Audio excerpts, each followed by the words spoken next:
नमस्कार दोस्तों, आज हम क्लास 10 के साइंस में प्रकाश परावर्तन तथा अपवर्तन के भाग 4 में चलेंगे, जिसमें फोकस दूरी के लिए सूत्र का निगमन कर रहा है। चित्र के माध्यम से चित्र हमने पहले से ड्रा कर लिया है। आइए समझते हैं। जैसे जब कोई प्रकाश किसी दर्पण पे पड़ता है, चाहे दर्पण अवतल हो या चाहे दर्पण उत्तल हो, जब प्रकाश किसी दर्पण पे पड़ता है तो पड़ने के पश्चात परावर्तित होता है। जैसा आप देख रहे हैं फिगर में, यहां से प्रकाश आ रहा है और यहां से परावर्तित हो रहा है, किंतु परावर्तन के पश्चात यह प्रकाश की जो किरण है वह मुख्य अक्ष के किसी एक बिंदु पे काट रही है। तो जिस एक बिंदु पे काटती है या मिलती है वहीं पर इसका मुख्य फोकस प्राप्त होता है। इस मुख्य फोकस और ध्रुव के बीच की दूरी को ही हम फोकस दूरी कहते हैं, जिसे एफ से दर्शाते हैं। इसमें भी हो गया, इसमें भी सेम कंडीशन वही है। जब प्रकाश आ रहा है, दर्पण से टकरा रहा है और टकराने के पश्चात यह परावर्तित हो रहा है, किंतु परावर्तन के पश्चात ऐसा प्रतीत हो रहा है कि मुख्य अक्ष के किसी एक बिंदु से यह प्रकाश की किरण जाती हुई प्रतीत हो रही है। तो जिस बिंदु से जाती हुई प्रतीत होती है वहीं पर इसका मुख्य फोकस बनता है, और उस मुख्य फोकस और ध्रुव के बीच की दूरी को ही हम फोकस दूरी कहते हैं, जिसे एफ से हमने प्रदर्शित किया है। तो इस प्रकार से हमको चित्रों के माध्यम से फोकस दूरी ज्ञात करना है। तो आइए चलते हैं। सबसे पहले इसमें हमने कोणों का डिवाइडेशन किया है। देखिए, जैसे यम सी डी बराबर कितना थीटा, और यम एफ डी या यम एफ पी बराबर 2 थीटा। ऐसा क्यों?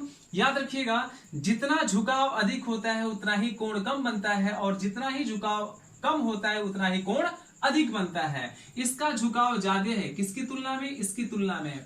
क्यों? क्योंकि फोकस दूरी के दोगुनी दूरी पे वक्रता केंद्र होता है। तो दोगुनी दूरी पर अगर होता है तो दोगुना के हिसाब से उतना ही कम कोण होता है इसका, इसलिए थीटा और ये 2 थीटा होता है। तो चलिए, इसमें हमने सबसे पहले कोण को लिखा क्या? एम सी डी बराबर एम सी डी बराबर क्या है आपका? थीटा है। तथा दूसरा भी कोण हम लिख देते हैं यहां पे, जैसा कि देख रहे हैं, यम एफ डी बराबर 2 थीटा। एम एफ डी बराबर 2 थीटा। लेकिन अगर हम त्रिभुज ले लें यम सी डी, इसमें भी ले सकते हैं यम सी डी। देख लीजिए, त्रिभुज यम सी डी तथा त्रिभुज कौन सा लेते हैं? यम एफ डी। यम एफ डी में क्या कर देते हैं? सबसे पहले हम लेंगे tan थीटा। तो याद रखिए, जब हम tan थीटा लेंगे तो tan थीटा बराबर क्या होता है? लंब बटे आधार। तो लंब हो जाएगा आपका यम डी। तो यहां लिखेंगे हम एम डी, और बटे में आधार क्या हो जाएगा? C D. तो यहां लिखेंगे हम सी डी। इसके बाद तथा दूसरा जो आपका है 2 थीटा है, तो इसको हम लिखेंगे tan 2 थीटा। यहां पे देख सकते हैं tan 2 थीटा बराबर लंब बटे आधार। तो लंब क्या हो जाएगा? एम डी हो जाएगा। यहां पर हम लिखेंगे एम डी और बटे में लिखेंगे एफ डी। ये हो जाएगा एफ डी। इसके बाद जो है, हम जानते हैं कि अगर थीटा के लघु मान के लिए अगर लेते हैं, लिख दे रहे हैं यहां पे, थीटा के लघु मान के लिए, तो थीटा के लघु मान के लिए जब लेंगे तो क्या प्राप्त होगा? आइए देखते हैं। जैसे देख सकते हैं, ये आपका जो tan थीटा है उस tan थीटा के जगह पे हो जाएगा थीटा, तथा tan 2 थीटा बराबर tan 2 थीटा बराबर क्या हो जाएगा? 2 थीटा। अब हम क्या लिखेंगे? हम लिखेंगे 2, यहां पे इसको हम कर देते हैं समीकरण नंबर 1, और इसमें लिखेंगे tan 2 थीटा बराबर क्या है? एम डी, और बटे में क्या है? यहां पर है एफ डी। और क्या करेंगे? tan 2 थीटा बराबर क्या है? 2 थीटा। तो यहां लिखेंगे 2 थीटा, और यहां हो जाएगा आपके MD और बटे में हो जाएगा FD। लेकिन हमको पता है क्या, थीटा बराबर यहां पे है क्या, थीटा बराबर tan थीटा है यहां से, तो यहां हम लिखेंगे क्या, tan थीटा बराबर क्या दे दिया है, MD बटे में CD। तो यहां हम लिखेंगे MD और बटे में कर देंगे क्या, CD बराबर पहले से आपने प्राप्त किया है MD और बटे में क्या, FD। तो इसमें MD से MD कैंसिल हो जाएगा आपका, और याद रखिए यह 2 आपका रहेगा ही, और इस CD का यहां गुणा हो जाएगा, तो यहां लिखेंगे CD और बटे में क्या हो जाएगा, FD। हमको FD ज्ञात करना है, तो FD का यहां मल्टीप्लाई कर देंगे और 2 का यहां मल्टीप्लाई कर देंगे, तो क्या लिखेंगे, FD बराबर हो जाएगा CD और बटे में लिख देंगे क्या, 2। लेकिन हमको पता है CD, यहां से CD की जो दूरी है वो R है। देखिए D जो है P के अर्थात ध्रुव के अति समीप होता है, इसलिए हम D की जगह पे P को लेते हैं, तो CP बराबर हो जाएगा R, इसको लिखेंगे R और बटे में क्या आपका है 2, और FD, तो FD बराबर है F, तो इसकी जगह पे लिखेंगे F। इस प्रकार से जो हमें प्राप्त होगा सूत्र फोकस दूरी वह हो जाएगा क्या, F = R/2। यही जो है कि दर्पण के लिए फोकस दूरी का सूत्र होगा। तो इसके पहले हम लोगों ने फोकस दूरी के लिए सूत्र प्राप्त किया। अब जो है हम लोग जानेंगे कि अवतल दर्पण द्वारा प्रतिबिंब का बनना अर्थात इसका किरण आरेख हमें कैसे प्राप्त होता है। आइए चित्र के माध्यम से समझते हैं और सारणी के माध्यम से समझते हैं इसको। जैसा कि हमने पहले चित्र बना दिया है कि अनंत पे वस्तु है AB, और AB द्वारा जब प्रकाश की किरणें इस अवतल दर्पण पे पड़ती है तो पड़ने के पश्चात परावर्तित होती है, और परावर्तन के बाद ये दोनों प्रकाश की जो किरणें हैं यह मुख्य फोकस पर मिलती हैं, तो मुख्य फोकस पर ही इसका प्रतिबिंब बनाती है, और यह प्रतिबिंब बिल्कुल छोटा होता है, अत्यंत छोटा होता है, और यह वास्तविक होता है तथा उल्टा होता है। याद रखिएगा अनंत पर होगा अगर वस्तु तो इसका प्रतिबिंब फोकस पर प्राप्त होता है, और जो प्रतिबिंब का साइज होता है वह अत्यधिक छोटा या कह सकते हैं कि बिंदु के साइज का होता है, और इसके प्रकृति जो होती है इसकी वह वास्तविक एवं उल्टा होता है। बिंब की स्थिति का मतलब होता है कि वस्तु कितनी दूर पर है, और प्रतिबिंब की स्थिति का मतलब होता है कि प्रतिबिंब कितनी दूरी पर है, और प्रतिबिंब का साइज का मतलब होता है कि वस्तु कितना बड़ा या कितना छोटा है, और प्रतिबिंब की प्रकृति का मतलब होता है कि प्रतिबिंब वास्तविक बनता है कि उल्टा बनता है, छोटा बनता है कि बड़ा बनता है। ये चीजें जो है वह प्रतिबिंब के प्रकृति के अंतर्गत आती हैं। तो आइए दूसरे कंडीशन को हम समझते हैं, अर्थात जो वस्तु है वह वक्रता केंद्र से दूर है। तो जब वस्तु वक्रता केंद्र से दूर होगा तो इसके द्वारा आने वाले प्रकाश किरणें दर्पण पे टकराती है और टकराकर परावर्तित होती है, किंतु परावर्तन के पश्चात ये दोनों जिस बिंदु पे प्रतिच्छेद करती हैं वहीं पर इसका प्रतिबिंब बनाती है, और यह प्रतिबिंब A' और B' प्राप्त होता है जो C और F के बीच में होता है। अर्थात इसकी जो प्रकृति होगी वह वस्तु की अपेक्षा छोटी होगी, अर्थात प्रतिबिंब जो प्राप्त होगा वह वस्तु की अपेक्षा छोटा होगा, वास्तविक होगा और उल्टा होगा। जैसा आप सारणी में भी देख सकते हैं, C से अगर दूर है तो जो प्रतिबिंब की स्थिति होती है वह फोकस तथा वक्रता केंद्र के बीच में होती है, और जो प्रतिबिंब का साइज होता है वह छोटा होता है, और इसकी प्रकृति वास्तविक तथा उल्टा होता है। अब तीसरे कंडीशन को समझते हैं।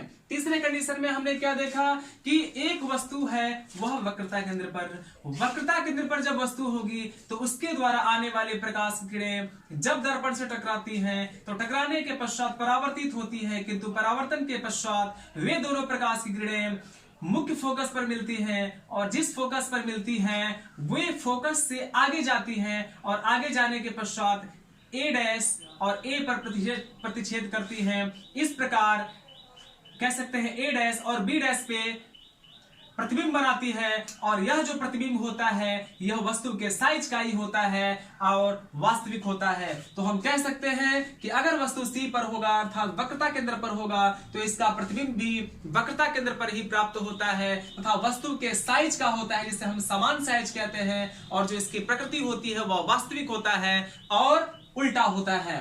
चौथे कंडीशन को हम समझते हैं। चौथा कंडीशन क्या कह रहा है कि अगर वस्तु वक्रता केंद्र और फोकस के बीच में हो। अगर वस्तु वक्रता केंद्र और फोकस के बीच में होता है तो उसके द्वारा आने वाली जो प्रकाश की किरणें हैं दर्पण पे टकराती हैं और टकराने के पश्चात वे पीछे का मतलब दर्पण के आगे ही किंतु वस्तु से बहुत दूर मिलती हैं, जहां पर प्रतिबिंब बनाती है ए डैश और बी डैश। यह प्रतिबिंब ए डैश बी डैश वस्तु ए बी की अपेक्षा बड़ा बनता है, वास्तविक बनता है और उल्टा बनता है। यहां पर भी देख सकते हैं कि अगर वस्तु C और F अर्थात वक्रता केंद्र और फोकस के बीच में होगा तो इसका प्रतिबिंब C से दूर प्राप्त होता है। जैसे फिगर में आप देख सकते हैं ये C है और C से दूर प्राप्त हो रहा है और यह जो है विवर्धित बड़ा होता है, यानी कि बहुत बड़ा होता है वस्तु की अपेक्षा और इसका प्रतिबिंब वास्तविक तथा उल्टा होता है। नेक्स्ट जो कंडीशन है आप देख रहे हैं, पांचवा कंडीशन, अगर वस्तु फोकस पे हो तो अगर वस्तु फोकस पर होता है तो इसके द्वारा प्रकाश की जो किरणें हैं आती हैं और टकराने के पश्चात ऐसे अनंत पर जाती हैं और अनंत पर जाने के पश्चात यह अत्यधिक विवर्धित बनाती है, यानी बहुत बड़ा बनाती है और यह वास्तविक बनाती है तथा उल्टा बनाती है। जो सिक्स्थ कंडीशन है, लास्ट कंडीशन है, वह कंडीशन ये है कि वस्तु यदि ध्रुव और फोकस के बीच में हो तो उसका प्रतिबिंब कहां पर प्राप्त होता है। आइए देखते हैं। अगर वस्तु फोकस और वक्रता ध्रुव के बीच में हो, याद रखिए अगर वस्तु फोकस और ध्रुव के बीच में हो तो इसके द्वारा प्रकाश की किरणें जब दर्पण पे पड़ती हैं तो टकराने के पश्चात यह पीछे दर्पण के पीछे मिलती हुई प्रतीत होती हैं और जिस बिंदु पे मिलती हुई प्रतीत होती हैं वहीं पर इसका प्रतिबिंब बनता है और वह प्रतिबिंब आभासी बनता है, सीधा बनता है तथा वस्तु की अपेक्षा कई गुना बड़ा बनता है। तो इस प्रकार से हम लोगों ने समझा अवतल दर्पण द्वारा प्रतिबिंब का बनना तथा उसका किरण आरेख। तो ये सारी चीजें आपको किरण आरेख के अंतर्गत प्राप्त होती हैं। जैसा कि लास्ट ऑप्शन में आप देख रहे हैं, अगर वस्तु ध्रुव तथा फोकस के बीच में है तो इसके द्वारा जो प्रतिबिंब प्राप्त होता है वह दर्पण के पीछे प्राप्त होता है और विवर्धित बड़ा बनता है तथा आभासी एवं सीधा बनता है। ये सारी जो कंडीशंस हैं, ये सारे कंडीशंस आप देख रहे हैं अवतल दर्पण द्वारा प्रतिबिंब के बनने में आपको देखने को मिल रहा है। और यह जो परीक्षा में 1 नंबर का प्रश्न पूछता है कि अगर वस्तु अनंत पे हो तो उसके द्वारा प्रतिबिंब प्राप्त करने की किरण आरेख खींचिए। मींस ऐसे करके इन 6 तथ्यों को जो है एक एक करके या कोई एक करके आपसे परीक्षा में पूछ सकता है। इसलिए इन सारी चीजों को डिटेल से आप देख लीजिए, समझ लीजिए और यदि कहीं से आपको कोई दिक्कत होता है तो कमेंट बॉक्स में आप दीजिए। तो अगले पॉइंट में हम देख सकते हैं कि अवतल दर्पण का उपयोग कहां होता है। अवतल दर्पण का उपयोग हम जानते हैं कि टार्च हो गया, सर्च लाइट हो गया, वाहनों के अग्रदीप अर्थात हेडलाइट्स हो गए। फिर जो है जो दंत विशेषज्ञ होते हैं वे क्या करते हैं कि दांतों के अंदर जो भी कमियां होती हैं उनको देखने के लिए जो है हम अवतल दर्पण का उपयोग करते हैं, जिसके कारण जो है अंदर दांतों के अंदर जो है उसका बड़ा प्रतिबिंब हम देख सकते हैं। तो ये संभव होता है केवल अवतल दर्पण द्वारा। और दूसरी बात कि सौर जो भट्टियां होती हैं, सौर भट्टियों में सूर्य के प्रकाश को केंद्रित करने के लिए इसका उपयोग किया जाता है, या कह सकते हैं इसको इकट्ठा करने के लिए उपयोग किया जाता है। अगला जो पॉइंट आपका है उत्तल दर्पण का उपयोग। देखिए उत्तल दर्पण का भी हमारे दैनिक जीवन में बहुत उपयोग है। जैसा कि आप देख सकते हैं जो वाहनों के पश्च दृश्य दर्पण के रूप में इसका उपयोग किया जाता है और वाहन के पश्च अर्थात साइड में लगे होते हैं ये उत्तल दर्पण। इन उत्तल दर्पणों की सहायता से हम पीछे के आकार को यानी पीछे जो भी चीजें होती है उनको हम आगे आसानी से देख सकते हैं। क्योंकि यह बहुत ज्यादा एरिया कवर करता है इसलिए हम दूर तक की चीजों को आसानी से इस उत्तल दर्पण की सहायता से देख सकते हैं। सबसे बड़ी खासियत यह है कि इसके द्वारा हम जो भी प्रतिबिंब होता है वह सीधा प्राप्त करते हैं, यानी जो भी प्रतिबिंब होता है उसका हमें सीधा, यानी जो भी वस्तु होता है इसका हमें सीधा प्रतिबिंब इस उत्तल दर्पण की सहायता से प्राप्त होता है। अब जो है आप देख सकते हैं उत्तल दर्पण द्वारा प्रतिबिंब का बनना अर्थात किरण आरेख। यानी उत्तल दर्पण द्वारा जब कोई प्रतिबिंब प्राप्त होता है तो वह प्रतिबिंब कैसा प्राप्त होता है, दर्पण के आगे प्राप्त होता है या दर्पण के पीछे प्राप्त होता है। तो आइए हम चित्र के माध्यम से और सारणी के माध्यम से इसको समझते हैं। जैसा कि आप देख रहे हैं कि अगर बिंब की स्थिति अगर अनंत पर हो अर्थात वस्तु की स्थिति अनंत पर हो तो प्रतिबिंब की जो स्थिति होती है अर्थात प्रतिबिंब कितनी दूरी पे प्राप्त होता है, आप देख सकते हैं फोकस पर दर्पण के पीछे प्राप्त होता है। और प्रतिबिंब का जो साइज होता है वह काफी छोटा होता है। आप ऐसा कर सकते हैं कि बिल्कुल बिंदु के आकार का होता है। और जो प्रतिबिंब की प्रकृति होती है, नेचर जो होता है उसका, वह आभासी होता है और सीधा होता है। यही उत्तल दर्पण की खासियत होती है। आइए सेकंड जो आप देख रहे हैं पॉइंट, वो क्या है कि अगर वस्तु अनंत तथा दर्पण के ध्रुव P के बीच हो तो उसका प्रतिबिंब कहां पे प्राप्त होता है। आप देख सकते हैं P तथा F के बीच दर्पण के पीछे प्राप्त होता है। अर्थात पहले वाले में जो आप देख रहे हैं, अगर अनंत पर कोई वस्तु ए बी है तो उसके द्वारा आने वाली प्रकाश की किरणें उत्तल दर्पण पे पड़ती हैं और पड़ने के पश्चात ऐसे परावर्तित होती हैं। किंतु ये परावर्तित किरणें ऐसा प्रतीत होता है कि पीछे किसी एक बिंदु से जाती हुई प्रतीत हो रही हैं। तो जिस बिंदु से जाती हुई प्रतीत होती हैं उसी पर इसका मुख्य फोकस बनता है, अर्थात उसी पर इसका प्रतिबिंब प्राप्त होता है। और यह प्रतिबिंब बिल्कुल बिंदु के आकार का होता है, छोटे साइज का होता है और सीधा होता है। तो ये हो गया आपका फर्स्ट कंडीशन। सेकेंड कंडीशन आपका क्या है, देखिए सेकेंड कंडीशन में आप देख सकते हैं कि अगर कोई वस्तु ए बी अनंत तथा दर्पण के ध्रुव के बीच में हो। अनंत का मतलब क्या, बहुत दूर, और ध्रुव का मतलब आप यहां दर्पण के बीचों बीच से ले सकते हैं। अर्थात इन दोनों के बीच में कहीं भी कोई स्थिति अगर वस्तु की है तो उस वस्तु द्वारा आने वाली प्रकाश की जो किरणें होती हैं वे परावर्तन के पश्चात पीछे दर्पण के पीछे जो है एक बिंदु पे प्रतिच्छेद करती हुई प्रतीत होती हैं। तो जिस बिंदु पे प्रतिच्छेद करती हुई प्रतीत होती हैं वहीं पर इसका प्रतिबिंब प्राप्त होता है। और यह प्रतिबिंब जो होता है वह A डैश B डैश प्राप्त होता है। और यह A डैश B डैश वस्तु AB या बिंब AB की अपेक्षा छोटा होता है, सीधा होता है और आभासी होता है। तो ये हो गया आपका सेकेंड कंडीशन। ठीक है, तो मुझे उम्मीद है कि आपको ये पूरी वीडियो समझ में आई होगी। अगर ये वीडियो आपको समझ में आई होगी तो like, share, comments and subscribe जरूर करें और साथ ही बेल आइकन को प्रेस करें ताकि मेरे आने वाली वीडियोस का नोटिफिकेशन आप तक आसानी से पहुंच सके। धन्यवाद।